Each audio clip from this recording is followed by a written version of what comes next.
you Jesus, worship you Jesus, hallelujah. परमेश्वर का धन्यवाद। Good evening, hallelujah. सबको जय मसीह की। आज की शाम एक बार फिर आज के शाम की सभा में आप सबका स्वागत है। आइए इससे पहले कि हम सभा को प्रारंभ करें, प्रार्थना में जाएंगे।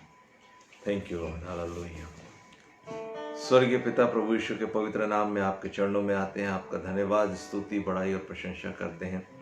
धन्यवाद देते हैं प्रभु कि आपने आज दिन भर हम सबको संभाला, अपने अनुग्रह में बनाए रखा प्रभु जी, और इस शाम की छोटी आराधना को आपने संचालित करने में मदद किया, इसके लिए धन्यवाद देते हैं।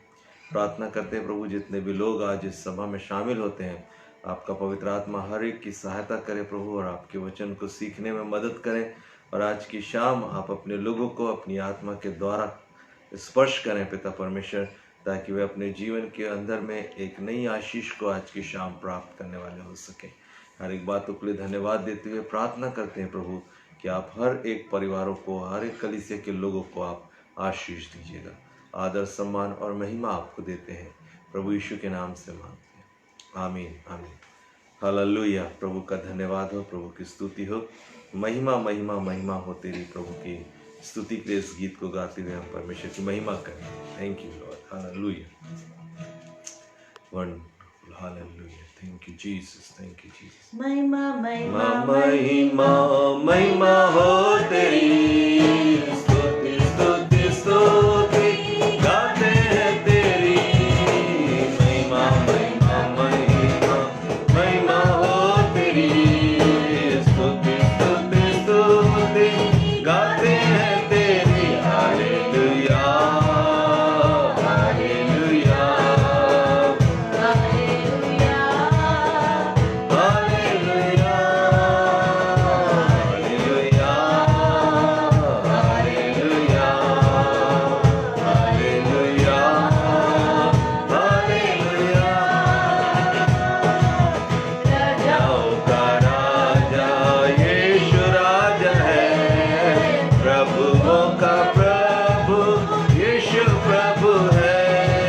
राजाओं का राजा यीशु राजा है, प्रभुओं का प्रभु यीशु प्रभु है। Hallelujah hallelujah hallelujah hallelujah. लंगड़े चलते यीशु नाम से, मुक्ति मिलती, शांति मिलती यीशु नाम से। अंधे दिखते, लंगड़े चलते यीशु नाम से, मुक्ति मिलती, शांति मिलती यीशु नाम से। Hallelujah hallelujah hallelujah hallelujah. जय जयकार यीशु हो तेरी, संतों के हम भी सन गाते हैं तेरी। जय जयकार यीशु हो तेरी, संतों के हम भी सन गाते हैं तेरी। Hallelujah hallelujah hallelujah hallelujah hallelujah hallelujah hallelujah hallelujah hallelujah. परमेश्वर का धन्यवाद। आज की शाम एक बार फिर हम प्रभु की संगति में जब बैठे हैं, हम परमेश्वर के वचन में से कुछ बातों को सीखेंगे। और सुबह के समय हम देख रहे थे मत्ती रचित सुसमाचार के 6वें अध्याय को, और 25 पद से हम आगे को पढ़ रहे थे। और वहाँ पर हमको परमेश्वर का वचन बताता है कि यीशु मसीह जो है, उन्होंने ये शिक्षा दी कि तुम्हें किसी भी बात की चिंता करने की ज़रूरत नहीं है। तुम क्या खाओगे, क्या पियोगे और क्या पहनोगे, इन तमाम बातों के विषय में हमने कुछ बातों को देखा था, जिसमें हमने देखा था कि क्या खाओगे और क्या पियोगे। और यीशु मसीह जो तीसरी बात वहाँ पर कहते हैं वो है कि क्या पहनोगे। और जब हम इस बात के विषय में सोचते हैं कि क्या पहनोगे, और ये एक ऐसा विषय है जिसमें कि हमारे जो प्रेम करने वाले लोग हैं वो हमारी इस तरीके से चिंता करते हैं। जैसे परमेश्वर ने इस बात को कहा ना केवल खाने, ना केवल पीने, परंतु वो हमारे पहनने ओढ़ने के लिए भी चिंता करने वाला परमेश्वर है। इसका मतलब है जैसे एक फैमिली में एक पिता और एक माता अपने बच्चों की परवरिश करते हैं और उनको इस बात की फिक्र रहती है कि वह अपने बच्चों को समय पर खाना पीना तो देते ही हैं, लेकिन वस्त्र को भी देते हैं। जब आपके बच्चे स्कूल में जाने की तैयारी करते हैं, स्कूल खुलने वाले होते हैं, आप उनके लिए अपनी ड्रेसेस को तैयार करवा लेते हैं ताकि समय पर जब बच्चा जाए तो उसको ड्रेस भी मिले। सो यहाँ पर हम देखते हैं कि हर एक छोटी सी छोटी बातों की चिंता परमेश्वर मनुष्यों के लिए करते हैं। और बाइबल बताती है 28 पद में, 6वें अध्याय के 28 पद को जब हम पढ़ते हैं तो यहाँ लिखा हुआ है, और वस्त्र के लिए क्यों चिंता करते हो। यीशु मसीह ने इस बात को बोला कि वस्त्र के लिए भी तुम क्यों चिंता करते हो, जंगली शोषणों पर ध्यान करो, जंगली जो है उस घास की ओर देखो, और वो कैसे बढ़ते हैं, और वे तो परिश्रम करते ना काटते हैं, तो अभी मैं तुमसे कहता हूँ कि सुलेमान भी अपने सारे वैभव में उनमें से किसी के समान वस्त्र पहने हुए ना था। इसलिए जब परमेश्वर मैदान की घास को जो आज है और कल भाड़ में झोंकी जाएगी ऐसा वस्त्र पहनाता है, तो हे अल्पविश्वासी, तुमको वह इससे बढ़कर क्यों ना पहनाएगा। और यहाँ पर परमेश्वर कहता है तुम्हें अल्पविश्वासी नहीं होना है, परंतु विश्वासी होना है। और इस बात के लिए भी कि परमेश्वर हमको अच्छे से अच्छा वस्त्र भी पहनाता है। हमारे पास एक ऐसा परमेश्वर है जो हमारी सर्वदा चिंता करने वाला परमेश्वर है। और हम इज़राइल के विषय में इस बात को देखते हैं बाइबल में, जब हम पढ़ते हैं व्यवस्था विवरण की पुस्तक के 29 अध्याय की 5 पद को जब हम पढ़ते हैं तो यहाँ पर बाइबल हमको बताती है, मैं तो तुमको जंगल में 40 वर्ष के लिए फिरा, और तुम्हारे तन पर वस्त्र पुराने हुए, न तुम्हारे तन पर तुम्हारे वस्त्र पुराने हुए, और न तेरी जूतियां तेरे पैरों में पुरानी हुई। और परमेश्वर इस बात को अपने लोगों के साथ पूरा करता है कि उनके कपड़े भी पुराने परमेश्वर ने होने नहीं दिया। इसका मतलब है परमेश्वर उनके लिए सब कुछ अच्छा अच्छा प्रोवाइड करता था, और वो परमेश्वर की उपस्थिति का एक एहसास है। और जब परमेश्वर हमारे साथ होते हैं तो हमें किसी बात की घटी और कमी नहीं होती है, क्योंकि परमेश्वर उन बातों की चिंता जो है वो करते हैं। और जब हमारी आवश्यकताएं अलौकिक रीति से जब परमेश्वर पूरा करता है तो इस बात का हमको खातरी होना चाहिए, इस बात पर हमको भरोसा होना चाहिए कि ये किसी मनुष्य का काम नहीं है, परंतु ये तो परमेश्वर का ही काम है। बेशक परमेश्वर मनुष्यों को ही इस्तेमाल करते हैं इन तमाम बातों को पूरा करने के लिए, चाहे वो खाने से संबंधित हो, चाहे वो पीने से संबंधित हो, चाहे वो कपड़ों से संबंधित हो, या चाहे और भी किसी प्रकार की कोई चिंता जो है, उन सब के विषय में परमेश्वर ही अलौकिक रीति से, अद्भुत रीति से जो है अपने लोगों के लिए प्रबंध करने वाला परमेश्वर है। बाइबल बताती है हमारे प्रभु परमेश्वर का नाम जो है यहोवा यिरे, और वो उपाय करने वाला परमेश्वर है। जब भी परमेश्वर को हम पुकारते हैं, परमेश्वर हमारे लिए उपाय करता है, परमेश्वर हमारे लिए उत्तम बातों को जो है प्रबंध करता है। जब हम परमेश्वर के वचन को पढ़ते हैं, जब आदम और हवा ने पाप किया और वो नंगे पाए गए, उन्होंने अपने आप को देखा तो वो नंगे थे, तो उन्होंने अंजीर के पत्तों से अपने आप को ढाका, लेकिन परमेश्वर ने ऐसा नहीं छोड़ दिया उनको कि उसी हाल में, परंतु परमेश्वर ने वहाँ पर एक चमड़े के वस्त्र उनको पहनाए। और बाइबल को जब हम ध्यान से पढ़ते हैं तो हम पाते हैं कि वहाँ पर भी एक पशु बलिदान किया गया, और हम उसको यीशु मसीह का एक प्रतिबिंब वहाँ पर भी हम देखते हैं कि एक मेमना आदम और हवा के लिए भी बलिदान किया गया, जिससे कि उनके नंगेपन को वो ढांक दे। और इतना चिंता करने वाला जो आपका और मेरा परमेश्वर है। तो यहाँ पर हम बाइबल के अंदर में पढ़ते हैं कि वस्त्रों के लिए भी परमेश्वर चिंता करता है। और जब आप बाइबल के अंदर में पढ़ेंगे तो आप पाएंगे कि हर एक के लिए अलग अलग वस्त्रों की परमेश्वर ने प्रबंध किया था। और जब परमेश्वर ने मूसा को व्यवस्था दिया तो व्यवस्था में परमेश्वर ने जिन जिन लोगों को बुलाया, अलग किया, याजकों को बुलाया तो उनके लिए अलग वस्त्रों का इंतज़ाम किया, और ये लेवियों के लिए अलग वस्त्र का इंतज़ाम किया, महायाजकों के लिए अलग वस्त्र का इंतज़ाम किया, और एक वेशभूषा जो है परमेश्वर ने अपने लोगों के लिए रखी। और इस बात का बहुत ही ध्यान रखा कि एक परमेश्वर का जन किस तरीके के वस्त्रों को पहनकर परमेश्वर के पास में आ सकता है। और याजकों के लिए परमेश्वर ने एक डिज़ाइन किया, स्पेशली डिज़ाइन किया उस वस्त्र को, महायाजक के लिए स्पेशल डिज़ाइन किया परमेश्वर ने। और सब लोगों को जो परमेश्वर के नज़दीक में जाते हैं, परमेश्वर उनके लिए सर्वश्रेष्ठ करता है, और वो उसने जब याजकों को अपने पास आने की अनुमति दी तो उनको एक स्पेशल ड्रेस उन्होंने बनवाई कि किस तरीके से उनकी ड्रेस होगी और किस तरीके से उनको ड्रेसअप होकर परमेश्वर की उपस्थिति में जाने की आवश्यकता है। और इसलिए एक विश्वासी के जीवन में, मसीही के जीवन में वस्त्रों को लेकर भी गंभीरता होना चाहिए। जब आप परमेश्वर के समीप में आते हैं, आपको किस तरीके के वस्त्रों को धारण करना है, ये बात हमको बाइबल बताती है। और कौन सी चीज़ों को परमेश्वर अलाउ करता है और कौन सी चीज़ों को अलाउ नहीं करता है। हम देखते हैं जब परमेश्वर ने राजाओं को नियुक्त किया तो राजाओं के लिए एक अलग ड्रेस उन्होंने स्थापित किया। जब सैनिकों को नियुक्त किया तो सैनिकों के साथ सैनिकों के लिए एक अलग प्रकार की ड्रेस परमेश्वर ने नियुक्त किया। और इस तरीके से हम देखते हैं कि कपड़ों के प्रति भी परमेश्वर बहुत सेंसिटिव है।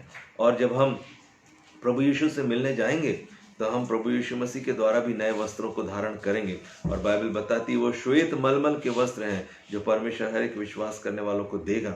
और वहाँ पर कोई भी कपड़ा चलेगा नहीं, वहाँ तो श्वेत मलमल चलेगा जो परमेश्वर के यीशु मसीह के पवित्र लहू से धुला हुआ है और शुद्ध हुआ है। उसके विषय में हम प्रकाशित वाक्य की पुस्तक के 3 अध्याय में और 5 पद में और 8 पद में हम इस बातों को देख सकते हैं। और हम देखते हैं कि परमेश्वर ने जब अपना निवास स्थान बनाया वहाँ पर भी कपड़ों का बड़ा महत्व था।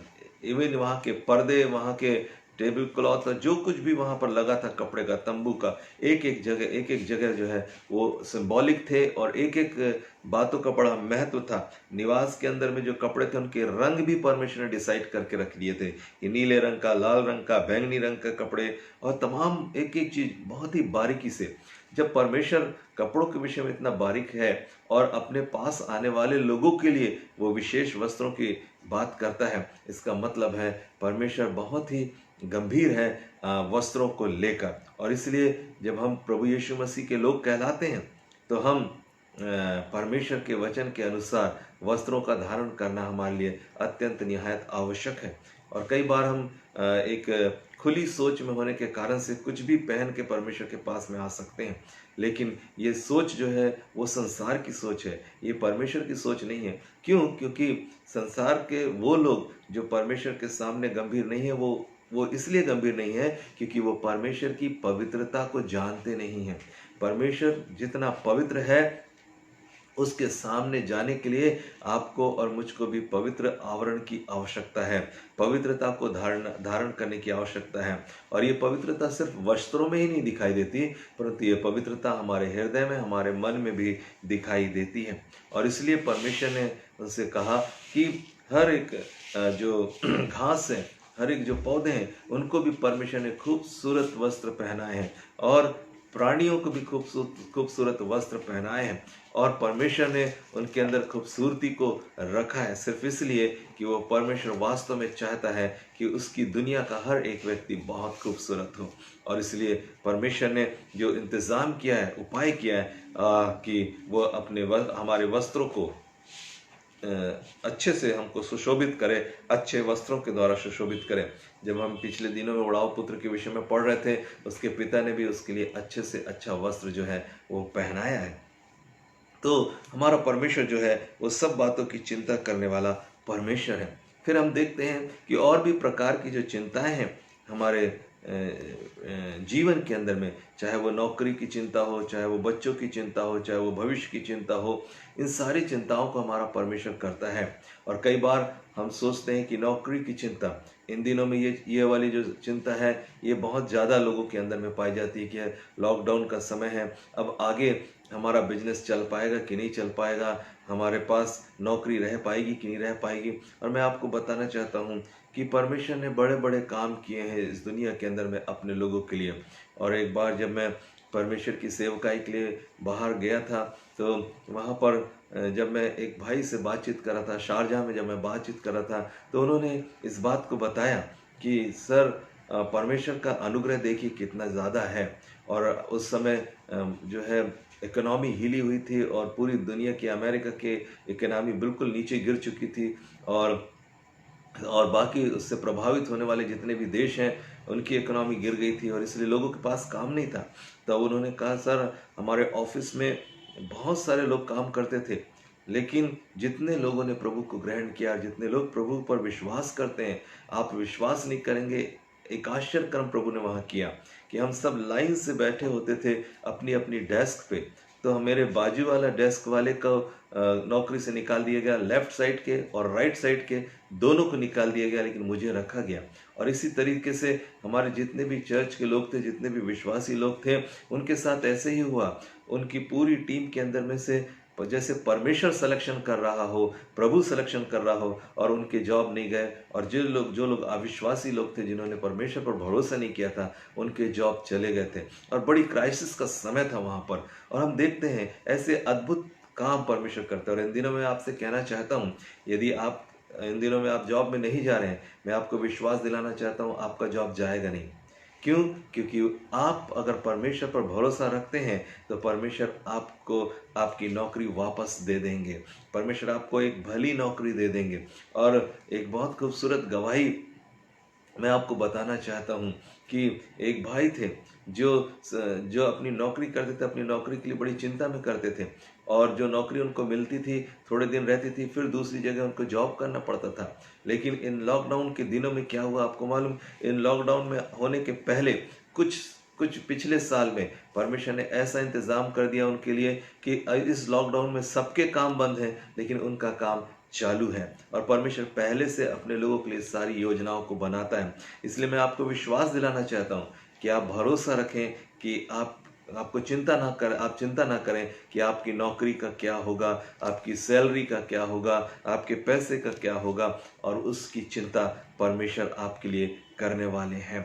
बाइबल हमको बताती है कि हमारा परमेश्वर जो है वो हमसे अद्भुत रीति से प्यार करने वाला है। बाइबल कहती है, तुम में कौन है जो जो जो जितना चिंता करके अपनी आयु में एक घड़ी भी बढ़ा सकता है? हमें से कोई भी नहीं है कि हम अपनी एक घड़ी को बढ़ा सकते हैं, परंतु बाइबल हमको बताती है कि परमेश्वर है जो मनुष्य की चिंताओं का समाधान है। जब हम बच्चों की चिंता करते हैं, उनका भविष्य क्या होगा, उनका जीवन क्या होगा, आपको मालूम है बाइबल कहती है, पहला कुरिन्थियों की पत्री उसका 3 अध्याय और उसकी 22 पर, पहला कुरिन्थियों 3 और उसका 22 को जब आप पढ़ेंगे तब आप पाएंगे क्या वर्तमान क्या भविष्य सब कुछ आपका है, सब कुछ हमारा है। और हाँ, इसलिए हमको चिंता करने की आवश्यकता नहीं है। परमेश्वर हमारे बच्चों की भी चिंता करने वाला परमेश्वर है। यदि आपने अपने परमेश्वर पर भरोसा रखा है तो अद्भुत रीति से प्रभु आपकी सहायता करेगा। अब मैं बताना चाहता हूँ कि चिंता करने का परिणाम क्या होता है। जब हम चिंता करते हैं तो उसका परिणाम क्या होता है, बाइबल हमको बताती है। परिणाम चाहे जो भी हो, लेकिन मैं आपसे बताना चाहता हूँ समाधान सिर्फ यीशु मसीह के पास में। तो पहले आपको मैं बताता हूँ कि चिंता करने से क्या परिणाम होते हैं। सबसे पहला परिणाम यह होता है, जब आप चिंता करते हैं तो आपके अंदर व्याकुलता आती है और आप बेचैनी में जीवन को बिताने लग जाते हैं और आप हमेशा व्याकुल रहते हैं हर एक बातों के लिए। और दूसरी बात है अनिद्रा। आपको ठीक तरीके से नींद नहीं आएगी, आप ठीक से सो नहीं पाएंगे। और उसके बाद क्या होगा? तीसरी बात, तनाव आपके जीवन में आएगा और आपके अंदर में शांति की अनुभूति नहीं होगी और हमेशा आप तनाव में जीवन को बिताने लगेंगे। चौथी बात होगी उदासी आपके जीवन में आएगी और उस उदासी के कारण से जो भी आपके पास में आएगा और आप कभी उनको इनकरेज नहीं कर सकेंगे, परंतु आप बोलेंगे क्या बताएं, क्या हो रहा है, अब क्या होगा। इन तमाम बातों के विषय में जो है हमारे अंदर उदासी आ जाती है। फिर इन उदासियों के कारण से शारीरिक जो पीड़ाएं हैं वो उत्पन्न होने लग जाती है। मनोवैज्ञानिक डॉक्टर्स कहते हैं और डॉक्टर्स का कहना है कि जो ज़्यादा चिंता करता है वो त्वचा रोग से भी ग्रसित हो जाता है। मतलब शरीर के ऊपर में त्वचा रोग जो होता है, जैसे बहुत सारी बीमारियां होती हैं त्वचा के अंदर में, खुजली के समान बीमारियां होती हैं और एक्जिमा के समान बीमारियां होती हैं और दाग होते हैं शरीर के अंदर में। ये तमाम प्रकार की जो डिजीज़ है, डॉक्टर्स का कहना है, ये बाइबल का कहना नहीं है, ये डॉक्टर्स का कहना है कि इस तरीके से बीमारियां आती हैं। फिर पेट के अंदर में भी गड़बड़ी हो जाती है, अनपच हो जाता है और गैस्ट्रिक जो प्रॉब्लम है वो होने लगता है, पेट के विकार उत्पन्न हो जाते हैं और वजन जो है कभी या तो घट जाएगा कभी तो बढ़ जाएगा, बाल वगैरह झड़ने लग जाते हैं, ऐसे भी डॉक्टर्स का कहना है। और अध्यात्म के अंदर में जब हम देखते हैं तो हम देखते हैं कि जब आप चिंता में रहते हैं आप मनन नहीं कर सकते, आप ध्यान नहीं लगा सकते। और डॉक्टर्स ये भी कहते हैं कि जब ज़्यादा व्यक्ति चिंता करता है तो उसके ब्लड प्रेशर में भी प्रॉब्लम होती है और हृदय रोग से भी वो आता है और डर से जो है एक व्यक्ति भर जाता है। और इस तरीके से परमेश्वर का वचन कहता है वो आशा खो देते हैं आशा खो जाते हैं। और इसके कुछ एग्जाम्पल मैं बाइबल के अंदर में से आपको बताऊंगा। जब हम रूत की पुस्तक को देखते हैं, पहले अध्याय की पहले अध्याय की पहली पद से लेकर 5 पद तक जब हम पढ़ते हैं, तो यहाँ पर एक परिवार है। और ये जो परिवार है, ये एक ऐसा परिवार है जो विश्वासी परिवार है। और ये परिवार बैतलहम में रहने वाला परिवार है। और इस परिवार के ने क्या किया है कि बैतलहम में अकाल पड़ गया है। और अकाल पड़ने के कारण से ये मोआब देश की ओर चला गया है। और इस परिवार का जो मुखिया है उसका नाम एलीमेलेक है, और उसकी पत्नी का नाम नौमी है, और उसके 2 बेटे हैं, और उसमें से एक का नाम महलोन है और दूसरे का नाम किलियोन है। तो यहाँ पर हम देखते हैं कि रूत की पुस्तक के इन पहली 5 पदों के अंदर में हम देखते हैं कि क्या हो रहा है। और यहाँ पर हो रहा है अकाल, यहाँ पर हो रहा है पीड़ा।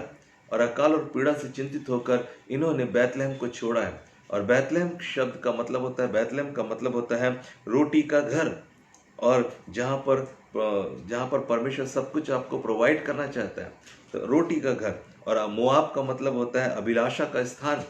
और अब जब अकाल हो रहा है तो इन्होंने परमेश्वर पर भरोसा नहीं किया।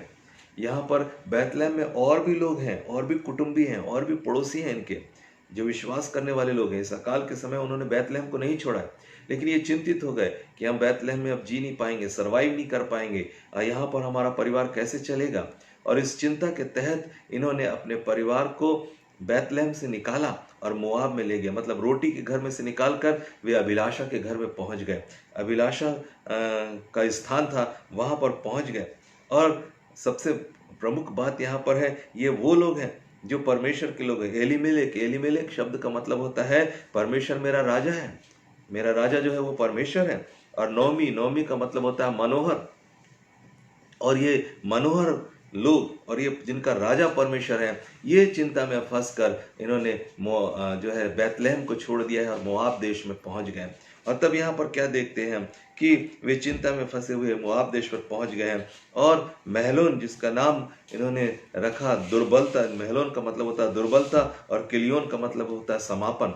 ये एक ऐसा परिवार जो परमेश्वर का परिवार है, लेकिन निराशा से भरा हुआ है। एक ऐसा परिवार है जो परमेश्वर के राज्य में रहने वाला है, लेकिन इनके अंदर निराशा है। जब इनका पहला बेटा पैदा हुआ तो इन्होंने उसका नाम दुर्बलता रखा। क्यों? कोई और नाम नहीं था, कोई अच्छा नाम नहीं था, लेकिन निराशा थी, और इसलिए यहाँ पर हम देखते हैं दुर्बलता उसका नाम रखा गया। आज हम अपने बच्चे का कोई नाम कभी दुर्बलता नहीं रखेंगे, लेकिन ये जो नाम है वो इस बात को बताते हैं कि उनकी मन स्थिति कैसी होगी, और उनका भरोसा जो है वो परमेश्वर पर बना नहीं रहा। और किलियोन का मतलब है समापन। आप किसी भी बच्चे का नाम समापन नहीं रख सकते, लेकिन हम यहाँ पर देखते हैं कि इन माता पिता ने इसी तरीके के नामों को रखा। और जब ये मोआब देश में पहुंच गए तो मोआब देश में इनको 2 बहुएं मिली, और एक का नाम था ओर्फा का जो मतलब होता है इब्रानी जो नाम है ये, और उस नाम का मतलब होता है नेक या फौन, यहाँ पर या गर्दन जिसको बोलेंगे हम, या कंठ, या आलिंगन, या हिरणी का बच्चा। एक ऐसा जो है व्यवहार हम देखते हैं कि इस परिवार को यहाँ पर मिला है। और दूसरी बहू का नाम था रूत, जिसका नाम है मित्र, या जिसके नाम का अर्थ है मित्र, या विजन ऑफ ब्यूटी, दर्शन की खूबसूरती। ये है यहाँ पर हम देखते हैं। तो यहाँ पर एक परिवार का गठन हुआ, लेकिन क्या हुआ? इस चिंता से भागने के लिए इन्होंने परमेश्वर के घर को छोड़ दिया, इन्होंने रोटी के घर को छोड़ दिया। और मैं आपको इस बात से ये प्रोत्साहित करना चाहता हूँ कि जब आप चिंता में रहें, आप परमेश्वर के घर को ना छोड़ें, आप परमेश्वर की उपस्थिति में बने रहें, क्योंकि निवारण बाहर नहीं है। मोआब में निवारण नहीं है, मोआब में तो बर्बादी है। और बाइबल बताती है नौमी जो है जब मोआब में गई, उसके दोनों बेटे भी मर गए, उसका पति भी मर गया, और वो पूरी तरह से लुट गई। और जब वो वापस बैतलहम में आई तो लोगों ने कहा नौमी आई है, तो उन्होंने कहा मेरा नाम नौमी नहीं है, मेरा नाम मारा है, मैं तो दुखियारी हूँ, मैं तो भरी पूरी इस स्थान से गई थी, लेकिन मैं छूची होकर आई हूँ। यही वो बात है जिसको आपको समझने की आवश्यकता है। जब आप चिंता में हैं, आपको परमेश्वर के साथ बने रहने की आवश्यकता है। चिंता के दिनों में प्रभु की उपस्थिति में बना रहना बहुत ज़रूरी है। अगर आप उस उपस्थिति को छोड़ते हैं, जो हाल नौमी का हुआ है वही हाल हमारा हो सकता है। और इसलिए इस बात को गंभीरता से समझने की आवश्यकता है कि चिंताओं में समाधान हमारे परमेश्वर के नज़दीक में ही मिलता है। बाइबल हमको बताती है, ऐसे कई उदाहरणों को हम देखते हैं। जब हम देखते हैं सारपत की विधवा के विषय में, और ये पूरी तरह से निराश हो चुकी थी। इसने अपनी आशा खो दी थी।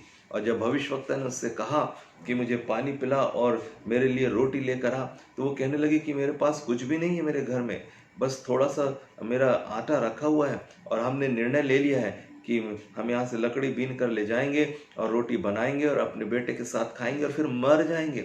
26 उसकी 12वीं पद को अगर आप पढ़ेंगे, पहला राजा की पुस्तक 17वें अध्याय की 12वीं पद को जब आप पढ़ेंगे तो उसने परमेश्वर के दास से एक निराशावादी बात कही। क्यों? क्योंकि अब वो चिंतित थी कि अब आगे कुछ होने वाला नहीं है। और चिंता जो है वो निराशा को उत्पन्न करती है, और ये निराश हो चुकी है। अब ये सोच रही है अब हमारी जिंदगी का खात्मा होने वाला है, अब हमारे जीवन का ये अंतिम दिन है। लेकिन बाइबल हमको बताती है वो क्या कह रही है। उसकी निराशा देखिए कैसे प्रकट होती है।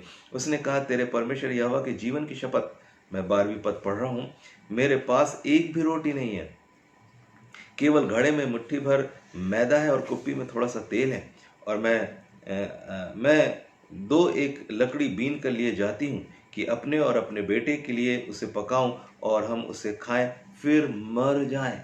मतलब अब कुछ आशा नहीं है। लेकिन मैं आपको बताना चाहता हूँ, आपकी आशा को खोने नहीं देना है, क्योंकि परमेश्वर आपकी चिंता करने वाला परमेश्वर है। और बाइबल बताती है यहाँ पर नबी पहुँच गया है, और निर्णायक जो परिणाम हुआ वो क्या हुआ, वो ये हुआ कि पूरे अकाल भर उस कुप्पी का तेल और हांडी का मैदा चूका नहीं, क्योंकि परमेश्वर ने उनकी चिंताओं को दूर कर दिया। और इसलिए आप बेफिक्र हों और भरोसा रखें कि आपको परमेश्वर के लोगों की उपस्थिति में, परमेश्वर की उपस्थिति में इन दिनों में बने रहने की आवश्यकता है। और अगर चिंता सताती है, आपको प्रभु के पास में ही उसका निवारण, कोई मनुष्य उसका समाधान नहीं कर सकता है। समाधान तो सिर्फ और सिर्फ परमेश्वर की ओर से ही आता है। प्रिय, बाइबल में एक और उदाहरण देकर मैं आपको इनकरेज करना चाहता हूँ। एक और स्त्री थी जो कर्जे से, जिसका पति जो भविष्यवक्ता था, और वो कर्जे से लदी हुई थी, और कर्जदार आ गया और उसके दोनों बच्चों को उसने अपना सेवक बनाने के लिए बुलाया। और ऐसे समय में वो परेशान हो गई, और अब वो चिंता में है कि मेरे 2 बच्चे हैं, वही तो मेरा लालन पालन पोषण करेंगे, लेकिन अब मेरे दोनों बच्चों को दास बनाकर ले जा लिया जाएगा और मैं अकेली हो जाऊंगी, अब मेरा क्या होगा। और वो एलीशा भविष्यवक्ता के पास में जाती है। दूसरा राजा की पुस्तक 4 अध्याय की 1 पद से लेकर 7 पद तक, दूसरा राजा 4 अध्याय 1 पद से 7 पद तक आप देखेंगे। और वो चिंता में भरी हुई एलीशा के पास में आ गई है, और एलीशा ने कहा, चिंता की बात नहीं है, हमारे पास परमेश्वर है, हमारे पास एक व्यक्ति है जो समाधान कर सकता है, उसका नाम परमेश्वर है, उसका नाम सेनाओं का यहोवा है। हालेलुया। और इसलिए आप बेफिक्र रहें। कर्जा होगा, जरूर परेशानी आएंगी, कर्जे की परेशानी भी आती है, लेकिन हमारा परमेश्वर है जो कर्जे में से हमको निकालने की शक्ति रखता है। और मैं इस बात का अंगीकार करता हूँ, और मैं इस बात को आपको के लिए प्रोत्साहित करना चाहता हूँ। यदि आपके ऊपर कर्जा भी है या आपका कोई लेन देन भी है, आप चिंता ना करें, परमेश्वर के घर में ठहरे रहें, परमेश्वर की उपस्थिति में ठहरे रहें। वो परमेश्वर ही है जो आपके लिए उपाय करेगा। परमेश्वर आपके लिए अद्भुत रीति से उपाय करके आपको छुटकारा देने वाला परमेश्वर है। बाइबल कहती है दाऊद के जीवन में भी ऐसा समय आया। जब हम भजन संहिता 42 अध्याय और उसकी 5 पद को पढ़ते हैं तो यहाँ पर बाइबल हमको बताती है, लिखा, हे मेरे प्राण तू क्यों गिरा जाता है, परमेश्वर पर आशा रख। 42 के 11 पद में लिखा है, हे मेरे प्राण तू क्यों गिरा जाता है, अपने परमेश्वर पर भरोसा रख। क्योंकि सचमुच में दाऊद के सामने एक ऐसी विपरीत परिस्थिति आ गई थी, इतनी चिंतनीय स्थिति आ गई थी कि उसको समझ में नहीं आ रहा था कि वो क्या करे। तब उसने कहा, कोई बात नहीं है, मेरा परमेश्वर मेरी सहायता करेगा। पहले शामुएल की पुस्तक के 30वें अध्याय के 6वें पद, पहला शामुएल 30 और उसकी 6 पद को जब हम पढ़ते हैं तो यहाँ पर बाइबल हमको बताती है, यहाँ पर लिखा है कि अमालेकियों ने दाऊद के सिगलेक के ऊपर में चढ़ाई की, और जब चढ़ाई की तो उस लड़ाई के अंदर उसने उसके सारे बच्चों को, पत्नियों को, सबको बंधुआई करके ले गया। और जब राजा लौट कर आया तो उसने देखा कि उसके घर में सब कुछ लुट चुका है और कुछ भी नहीं है, और वहाँ पर आग लगा दी गई, और वो बड़ा चिंता में आ गया। और बाइबल 6वीं पद में कहती है कि वो बहुत ही उदास हो गया, दुखी हो गया, और बड़ा संकट उस पर आया। तब भी उसने कहा, कोई बात नहीं, मेरा परमेश्वर मेरे साथ है, और फिर परमेश्वर ने उसको रिस्टोर किया। और जब आप उस अध्याय को पढ़ेंगे तो आप पाएंगे कि परमेश्वर ने उसके परिवार को सकुशल वापस लेकर आया। और इसलिए यदि आपके परिवार का कोई व्यक्ति आपके घर से बाहर है और आप सोच रहे हैं कि उसका क्या हो रहा होगा, चिंता मत करिए। आपका परमेश्वर आपके बच्चों की सहायता करेगा, आपके परिवार को संभालेगा।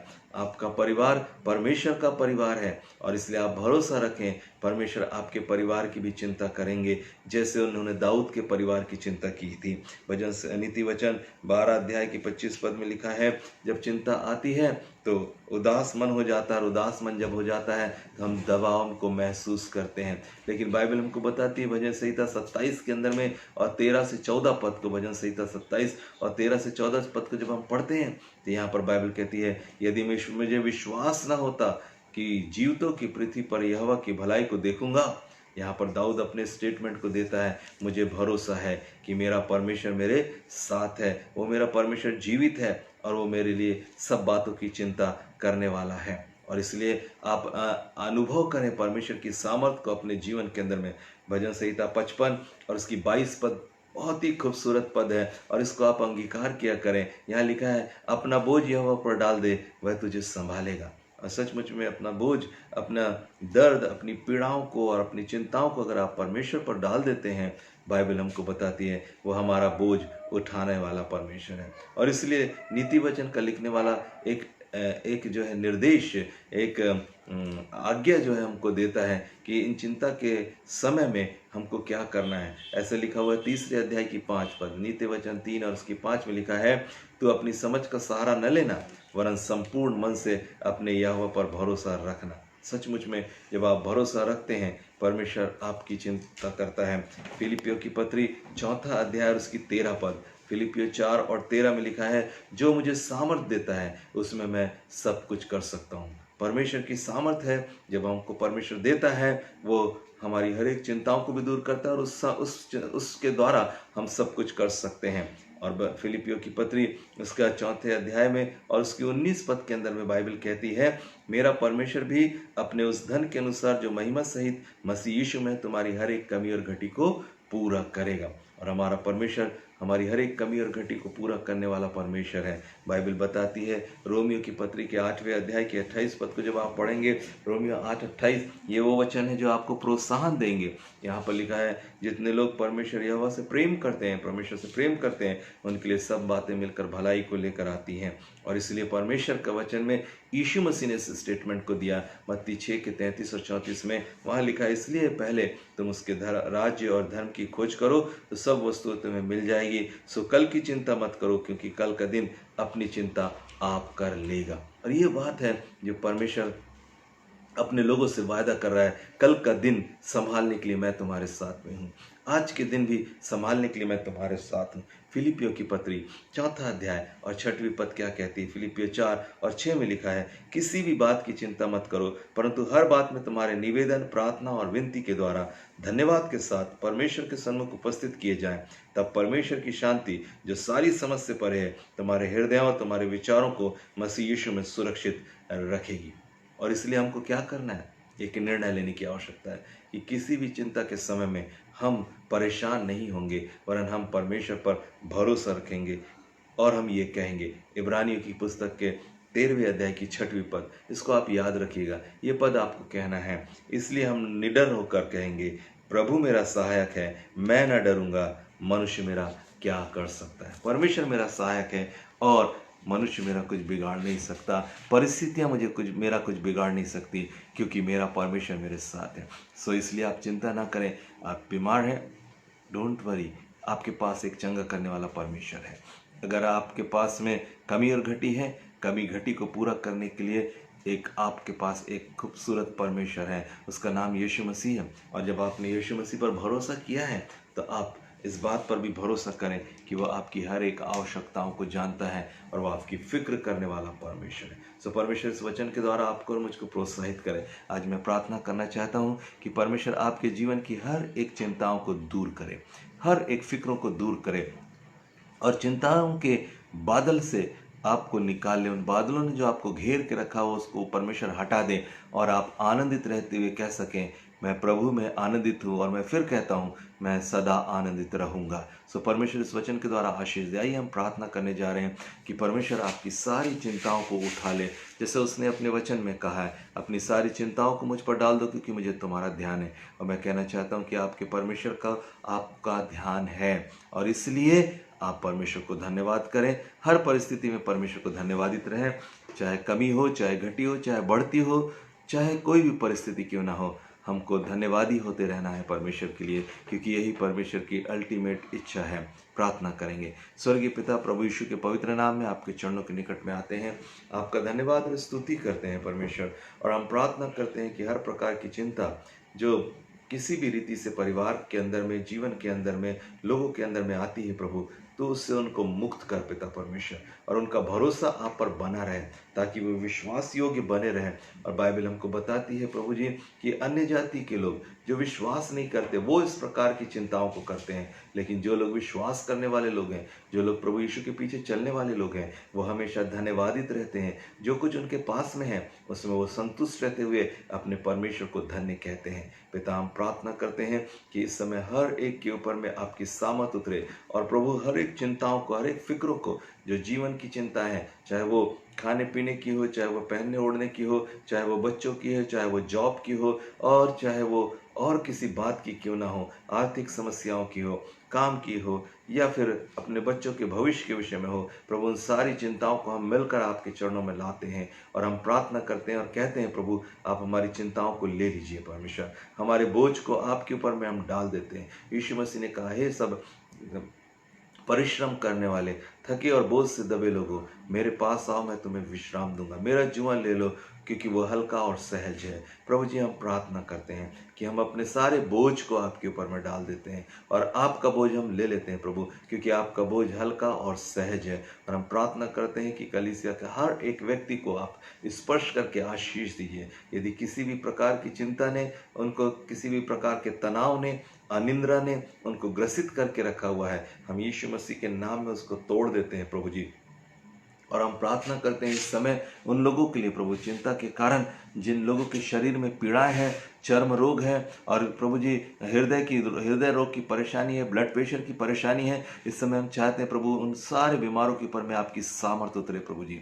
डर और भय की आत्मा है, अनिंद्रा की आत्मा है, रात को सो नहीं पाते हैं, चौंक कर उठ जाते हैं, ऐसी तमाम बातों की परेशानियों से परेशान लोगों के लिए मैं प्रार्थना कर रहा हूँ प्रभु, इसी समय आपकी सामर्थ्य उतरे प्रभु, और चिंता के प्रभाव के कारण से शारीरिक दुर्बलता जो है वो यीशु के नाम से निकल जाए इसी समय। यीशु के नाम में हम उसको डांट देते हैं प्रभु जी, और हम प्रार्थना करते हैं आप अपने लोगों को असीम शांति से, असीम आनंद से और प्रभु जी भर दीजिए पिता परमेश्वर, ताकि वे उनका हृदय आपके लिए धन्यवादित होने पाए। और इस समय मैं प्रार्थना करता हूँ प्रभु हर एक उस व्यक्ति के लिए जो अपने पेट की समस्याओं से ग्रसित है। मैं इस समय प्रभु की आत्मा में इस बात को महसूस कर रहा हूँ कि कुछ लोग हैं जिनको पेट के अंदर में प्रॉब्लम हो रही है। यीशु मसीह के नाम में आपके पेट की प्रॉब्लम को यीशु मसीह इसी समय दूर कर रहे हैं, राइट नाउ, अभी और इसी समय आपके पेट पर परमेश्वर की सामर्थ उतर रही है, और आप महसूस भी कर रहे हैं कि आपके पेट में से वो दुर्बलता, वो दर्द और वो पीड़ा जो है वो पेट के अंदर की वो निकल रही है। अनपच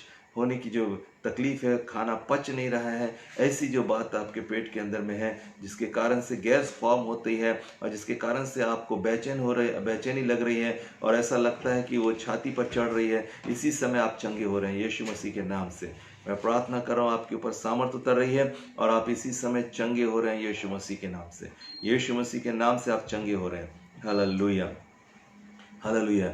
कोई है जो अनिंद्रा से परेशान है, आप रात में सो नहीं पा रहे हैं और रात में आप बेचैनी को महसूस करते हैं, परमेश्वर की सामर्थ आप पर उतर रही है। इसी समय मैं देख रहा हूँ कि परमेश्वर की सामर्थ आपको छू रही है और आप इसी समय चंगे हो रहे हैं, आपकी बेचैनी जा रही है। Right now receive your healing in the name of Jesus. Yeshu Masih के नाम में अपनी चंगाई को ले लीजिए, क्योंकि इसी समय यीशु मसीह आपको चंगा कर रहे हैं, अभी और इसी समय चंगा कर रहे हैं। Thank you Lord, thank you Lord, thank you Lord, hallelujah. हम प्रार्थना करते हैं प्रभु जी हर एक बीमारों को आप चंगा करें प्रभु जी, किसी भी प्रकार की दुर्बलता क्यों ना हो वो यीशु मसीह के नाम से दूर होने पाए, यीशु के नाम से वो दूर होने पाए, यीशु के नाम से वो दूर होने पाए, यीशु मसीह के नाम से वो दूर होने पाए। सीने पर किसी के भारीपन मैं देख रहा हूँ, एक दो लोग हैं जिनके सीने में भारीपन प्रभु दिखा रहा है। यीशु मसीह के नाम में वो भारीपन जा रहा है। इसी समय परमेश्वर आपको छू रहा है। यदि आपके सीने में तकलीफ है, आप सीने में हाथ रखिएगा। इसी समय परमेश्वर आपके सीने की तकलीफ को दूर कर रहे हैं। यीशु के नाम में सीने की तकलीफ निकल जाए, निकल जाए, निकल जाए। Get out in Jesus name. प्रभु आपको छू रहे हैं और इसी समय प्रभु आपको छुटकारा दे रहे हैं। यीशु मसीह के नाम है, यीशु मसीह के नाम है। हालेलुया। सिर के अंदर में दर्द है, आधा आधा सिर दर्द दे रहा है और ये 2 दिन से आपको ये परेशानी हो रही है। प्रभु दिखा रहे हैं 2 दिन से कोई है जिसको सिर में तकलीफ हो रही है। इसी समय प्रभु यीशु मसीह की सामर्थ आप पर उतर रही है और वो सिर का दर्द प्रभु यीशु मसीह दूर करें। और अभी और इसी समय वो सिर का दर्द दूर हो गया है, इसी समय दूर हुआ। आप चेक करके देख सकते हैं। इसी समय मैंने देखा परमेश्वर की सामर्थ्य ने आपको छुआ है और वो दर्द अभी खत्म हो चुका है यीशु के नाम में। प्रभु आपका धन्यवाद कि आप अपने लोगों को आप लोग अपने लोगों की चिंता करने वाले परमेश्वर हैं। धन्यवाद प्रभु जी, सारी महिमा आपको देते हैं। स्पेशली प्रभु हम उन लोगों के लिए प्रार्थना करते हैं जो कलीसिया के अंदर में बीमारी की अवस्था में। गुप्ता जी के लिए हम विशेष प्रार्थना करते हैं प्रभु, उनके गले में जो स्वेलिंग आ गई है प्रभु जी, और जिसके कारण से उनको खाने पीने में तकलीफ हो रही है, हम सब मिलकर प्रार्थना करते हैं आप उन्हें चंगा कर दीजिए यीशु के नाम से।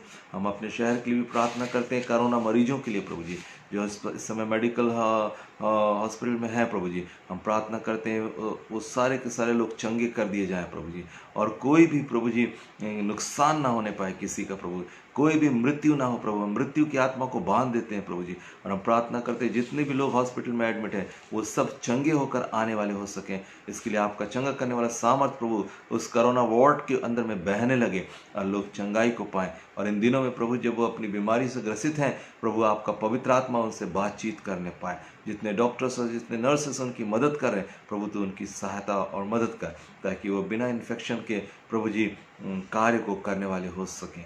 सारी बातों के लिए हम आपको धन्यवाद देते हुए प्रार्थना करते हैं प्रभु जी कि तू इन लॉकडाउन के दिनों को प्रभु जी हमारे लिए एक फ़ायदेमंद तरीके से इस्तेमाल कर प्रभु जी, ताकि सब लोग आत्मिक रीति से बढ़ोतरी को पाएं और उन्नति को पाने वाले हो सकें। ऐसी आपसे कृपा और दया चाहते हैं पिता परमेश्वर। और भी जितने प्रार्थना निवेदन हमारे पास में आए हैं प्रभु जी, उन सारे प्रार्थना निवेदनों को आपके चरणों में रखते हैं। एक एक को आप स्पर्श करें।